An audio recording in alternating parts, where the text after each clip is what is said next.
प्यारे साथियों, आप सभी का स्वागत करता हूं अपने एमआरएस स्टडी परिवार में। तो हम लोग जो है रेलवे अलाइनमेंट के सर्वेइंग के बारे में बात करेंगे कि किस तरीके से इंजीनियरिंग सर्वे किया जाता है। The contour map are very much helpful to engineer for fixing gradient within ruling gradient by providing the suitable length of line within two contour. दो कंटूर के बीच में एक प्रॉपर ग्रेडियंट यानी slope बनाने के लिए हम लोगों को कंटूर मैप की ज़रूरत पड़ती है और उसकी मदद से ही जो है हम लोग सर्वे करते हैं, मैप की स्टडी करते हैं।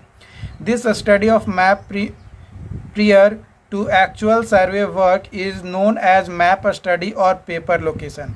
ये जो स्टडी करते हैं मैप के थ्रू, कंटूर मैप के थ्रू, उसको मैप स्टडी या पेपर लोकेशन कहा जाता है। ये जो मैप स्टडी है ये 4 तरीके का होता है या 4 स्टेप्स में आप कह सकते हो कि किया जाता है। सबसे पहले ट्रैफिक सर्वे किया जाता है, उसके बाद रिकॉनेसेंस सर्वे किया जाता है, देन प्रीलिमिनरी सर्वे होता है और उसके बाद लास्टली जो है आपका लोकेशन सर्वे होता है। जो ट्रैफिक सर्वे होता है इसका मेन उद्देश्य यही होता है कि एक्यूरेट डिटर्मिनेशन किया जा सके कि कितना ट्रैफिक जो है हमारा फ्लो करेगा, है ना, किस रास्ता से कितना ट्रैफिक फ्लो करेगा, कितने लोग आवागमन करेंगे, उस चीज़ को जो है हम लोग ट्रैफिक सर्वे में करते हैं। उसके बाद आपका आता है रिकॉनेसेंस सर्वे। रिकॉनेसेंस सर्वे का मेन उद्देश्य ये होता है कि जितने भी फिजिकल फीचर्स हैं जैसे river, valleys, cultivated lands, forest, hills, existing roads, canals, इन सभी के बारे में हम लोग जो है नॉलेज के बेसिस पे या जो वो एरिया है उसको क्या करते हैं, कलेक्ट करते हैं।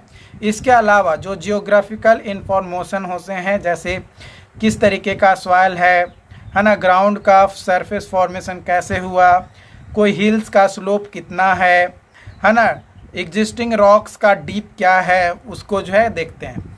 इसके अलावा हम लोग जो है अल्टरनेट अलाइनमेंट को भी देखते हैं ताकि अल्टरनेट रास्ता कौन कौन सा हो सकता है अगर ये रास्ता हमारा अप्लाई ना हो तो। उसके अलावा कि कौन सा पॉइंट कंट्रोल पॉइंट्स होगा, कहाँ पे ऑब्लिगेटरी पॉइंट्स होंगे, उसको लोकेट करने का काम भी जो है रिकॉनेसेंस सर्वे के अंदर किया जाता है ताकि हम लोग ये पता कर सके कि किस रूट से हमें गाड़ी को लेकर जाना है, यानी रेलवे ट्रैक हमें किस रूट पे बनाना है या किस अलाइनमेंट के अलोंग बनाना है। इसके अलावा मैक्सिमम ग्रेडियंट और कर्वेचर्स कहाँ पे दिया जाएगा या नहीं दिया जाएगा उसके बारे में डिसाइड किया जाता है। मान लो कि पॉइंट ए था और पॉइंट बी था। पॉइंट ए से बी तक जाने में यहाँ पे माउंटेन आया फर्स्ट रूट में, सेकेंड रूट में रिवर आ रहा है, थर्ड रूट में मान लो कि आपका एग्रीकल्चरल लैंड आ रहा है ना, एग्रीकल्चरल लैंड आ रहा है, ठीक है। अब एग्रीकल्चरल लैंड को भी ज़्यादा यूज नहीं कर सकते हैं। इसके अलावा फोर्थ रूट है जो कि बंजर है ना, वहाँ पे कोई भी ज़्यादा प्रोडक्ट वगैरह नहीं डेवलप किए जाते हैं या ग्रो करते हैं। तो हम लोग क्या कहेंगे कि जो अलाइनमेंट 4 है उसका क्या करेंगे, बनाएंगे, है ना, मतलब ट्रैक जो बनाएंगे अलाइन 4 के अलोंग बनाएंगे। लेकिन है ना यहाँ पे आपका एग्रीकल्चरल लैंड तो आ रहा है, ये बहुत ज़्यादा लंबा दूरी भी तय कर रहा है ना, बहुत ज़्यादा लंबा दूरी तय करने के कारण से इसमें पैसा भी हमारा बहुत ज़्यादा लगेगा, है ना, पैसा भी हमारा बहुत ज़्यादा लगेगा। तो ये डिसीज़न जो हम लोग कब लेते हैं, जब हम लोग चूज कर लिए कि भाई इतने तरीके का अलाइनमेंट हमारा है। तो जो रिकॉनेसेंस सर्वे है उसमें बस हम लोग इतना ही करते हैं। इसमें कई सारे इंस्ट्रूमेंट यूज किए जाते हैं जो कि आपका है प्रिज्मेटिक कंपास, जिसको आपने सर्वेइंग में पढ़ा होगा, Abney level, barometer and thermometer, pair of powerful binoculars और टेलीस्कोप। इसके अलावा आपका पेडोमीटर। तो ये कुछ इंस्ट्रूमेंट हैं जो कि यूज किए जाते हैं कब, जब हमारा रिकॉनेसेंस सर्वे किए जाते हैं। इसके अलावा है प्रीलिमिनरी सर्वे, जो प्रीलिमिनरी सर्वे है इसे जो है इनिशियल लोकेशन सर्वे कहा जाता है। इसका मेन उद्देश्य यही होता है कि जो हम लोग रिकॉनेसेंस सर्वे में जो भी रूट हमने डिसाइड किया उसके बेसिस पे हम लोग वह रूट डिसाइड करते हैं जिस पे हम लोग क्या कर सके, ट्रैक बना सकते हैं, है ना। कौन सा रूट पे हमें ट्रैक बनाना है, ये हम लोग प्रिलिमिनरी सर्वे के अंतर्गत डिसाइड करते हैं। इसी के अंतर्गत हम लोग ये देखते हैं कि कौन सा रूट पे हमें अलाइनमेंट बनाना है, मतलब कौन सा रूट पे ट्रैक बनाना है, ताकि हमारा कम पैसा लगे, कम टाइम लगे और ज़्यादा से ज़्यादा लोगों के लिए यानी सोसाइटी के लिए हेल्पफुल भी रहे। ये न कि हम लोग ट्रैक बना दिए और वो लोगों के लिए हेल्पफुल ही नहीं है, तो वैसा भी बनाने से कोई फ़ायदा नहीं है ना। उसके बाद आता है डिटेल सर्वे। डिटेल सर्वे को हम लोग जो है फाइनल लोकेशन सर्वे या लोकेशन सर्वे के नाम से जानते हैं। इसका मेन उद्देश्य यही होता है कि जो भी फाइनलाइज्ड रूट है ना, जो भी हम लोग प्रिलिमिनरी सर्वे के अंतर्गत हम लोग रूट को फाइनल किए कि भाई फाइनली इस रूट पे हमें जो है क्या करना है, ट्रैक बनाना है, तो उसके अनुसार हम लोग क्या करते हैं, जो भी सेंटर लाइन करना होता है वो सेंटर लाइन जो है हम लोग बनाते हैं, ताकि हम लोग जो है डिटेल सर्वे करने के बाद अपना जो भी स्लीपर्स, ब्लास्ट, कंक्रीटिंग वगैरह, स्लीपर वगैरह करना है वो हम लोग करते हैं। अब बात करते हैं गेज ऑफ रेलवे ट्रैक। तो जो इंटरनल डिस्टेंस होता है बिटवीन रनिंग और गेज फेस ऑफ रेल, है ना, ये जो है आपका रनिंग फेस होता है या गेज फेस होता है या इनर फेस कहा जाता है। तो ये दोनों के बीच में जो डिस्टेंस होता है उसी को गेज ऑफ ट्रैक या रेलवे ट्रैक कहा जाता है। देखो यहाँ पे फिगर आपको और एक एलोबरेट करके दिया गया है। ये आपका रेल है, ये आपका जो है क्या है, व्हील है ना, ये आपका जो है व्हील है और ये फ्लेंज ऑफ व्हील है। ये जो है आपका ये फ्लेंज ऑफ व्हील है। तो रेल का व्हील, तो जो ट्रेन का जो व्हील होता है वो तो रेल पे रेस्ट करता ही है, लेकिन जो फ्लेंज और रनिंग फेस जो होता है हमारा रेल का, उन दोनों के बीच में गैपिंग होता है और वो गैपिंग कितना होता है, 1 सेंटीमीटर का गैपिंग होता है और ये हमेशा होना चाहिए। अगर नहीं है तो फिर भाई ट्रेन ही नहीं चलेगा, उसमें बहुत ज़्यादा टकराव आपका जो है होगा। ये जो रेल आपका दिया गया है, रेल का ये जो ऊपर का पार्ट है ये थोड़ा फ्लैट होता है, जिसको जो टॉप सरफेस कहते हैं, और ये जो है हमारा रनिंग फेस होता है ना। ये रनिंग फेस एक तरीके से कह सकते हो। तो यहाँ से ये जो डिस्टेंस होता है ये 16 mm होता है, ये थोड़ा इंक्लाइन होता है।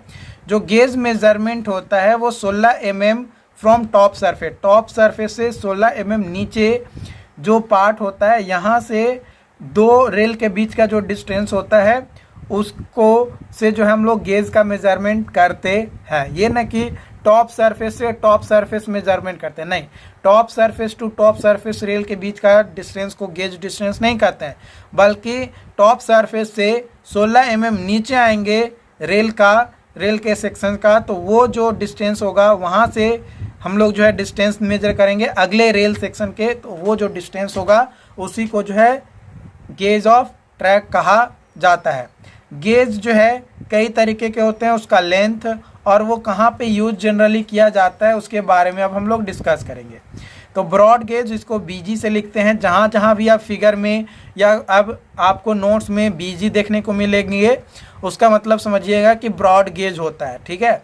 तो ब्रॉड गेज जो है 1.676 मीटर, इन फीट और इंचेस 5 फीट 6 इंच, और रिमार्क ये जो जनरली यूज किए जाते हैं। मीटर गेज जो है ये 1 मीटर होता है, 3 फीट, है ना। ये यहाँ पे आपका दिया गया जो कि जनरली आपका यूज किया जाता है। नीलगिरी माउंटेन जो है वहाँ पे नैरो गेज का जो है मीटर में 0.762 मीटर होता है, हिली एरियाज में यूज किया जाता है। फेडर गेज या लाइट गेज ये जनरली अब यूज नहीं किए जाते हैं, पहले यूज किए जाते थे। ये जो है पुअर एरिया में किए जाते हैं, जिसका 0.610 मीटर होता है। स्टैंडर्ड गेज 1.435 होता है। इसका मेट्रो रेलवे में यूज किए जाते हैं। कई सारे फैक्टर्स हैं जिसके बेसिस पे हम लोग को जो है गेज सेलेक्ट करते हैं। पहला कि स्पीड अगर व्हीकल का बहुत ज़्यादा है तो ब्रॉड गेज हम लोग जो है प्रीफर करेंगे। वॉल्यूम और नेचर के ऑफ ट्रैफिक के बेसिस पे हम लोग जो है क्या करते हैं, गेज को डिसाइड करते हैं। अगर ग्रेटर ट्रैफिक या ग्रेटर लोड कैरिंग कैपेसिटी है तो उस कंडीशन में हम लोग जनरली ब्रॉड गेज को प्रीफर करते हैं। ट्रेन एंड फिजिकल फीचर जो होता है यानी हिली एरिया है तो नैरो गेज, और plain area for high speed के लिए ब्रॉड गेज हम लोग यूज करते हैं। कंस्ट्रक्शन ऑफ कॉस्ट की बात किया जाए यानी रेवेन्यू तो जनरली हम लोग प्रीफर करते हैं ब्रॉड गेज को। थोड़ा पैसा अगर अच्छा खासा है तब, अगर पैसा की एकदम में किल्लत है, थोड़ा दम बनाना ज़रूरी है, ट्रेन चलाना ज़रूरी है, तो उस कंडीशन में नैरो गेज या मीटर गेज बनाते हैं। फ्यूचर डेवलपमेंट के बेसिस पे अगर बात किया जाए गेज का सिलेक्शन तो हम लोग जनरली जो है ब्रॉड गेज मानकर जो है फ्यूचर को एस्पेक्ट को लेकर चलते हैं। Okay, gauge should be uniform throughout as far as possible. जितना ज़्यादा से ज़्यादा हो हम लोग क्या कोशिश करते हैं, हम लोग कोशिश करते हैं कि गेज जो है यूनिफॉर्म होना चाहिए। फॉर्मेशन विड्थ वह नेचुरल सॉइल होता है जिसको जो है सबग्रेड कहते हैं। And when it is prepare to receive ballast and track जिसको फॉर्मेशन कहते हैं। तो जो विड्थ होता है फॉर्मेशन का, उस विड्थ को टॉप ऑफ एम्बैंकमेंट और bottom of excavation in case of cutting, है ना। कटिंग के केस में बॉटम ऑफ एक्सकैवेशन और हमारा एम्बैंकमेंट के केस में जो टॉप ऑफ होता है उसको जो है विड्थ ऑफ फॉर्मेशन कहा जाता है। यानी वह सब ग्रेड नेचुरल सॉइल का जहाँ पे हम लोग जो है ब्लास्ट और ट्रैक को बिछाते हैं तो वो जो विड्थ होता है ना, उसी विड्थ को हम लोग जो है फॉर्मेशन विड्थ या विड्थ ऑफ फॉर्मेशन कहते हैं। परमानेंट लैंड वह लैंड विड्थ होता है जितना लैंड जो है हम लोग एक्वायर करते हैं, है ना, कि भाई इतना लेंथ तक, चाहे अभी प्रेजेंट टाइम में हो या फ्यूचर टाइम में हम लोग जो है क्या कर सकते हैं, डेवलप कर सकते हैं, अपने ट्रैक को बना सकते हैं, उसको जो है परमानेंट लैंड जो है कहा जाता है। तो आई होप कि आज का सेशन आपको समझ में आया हो। अगर कोई डाउट्स रहता है तो आप हमें चैट बॉक्स में ज़रूर बताएं।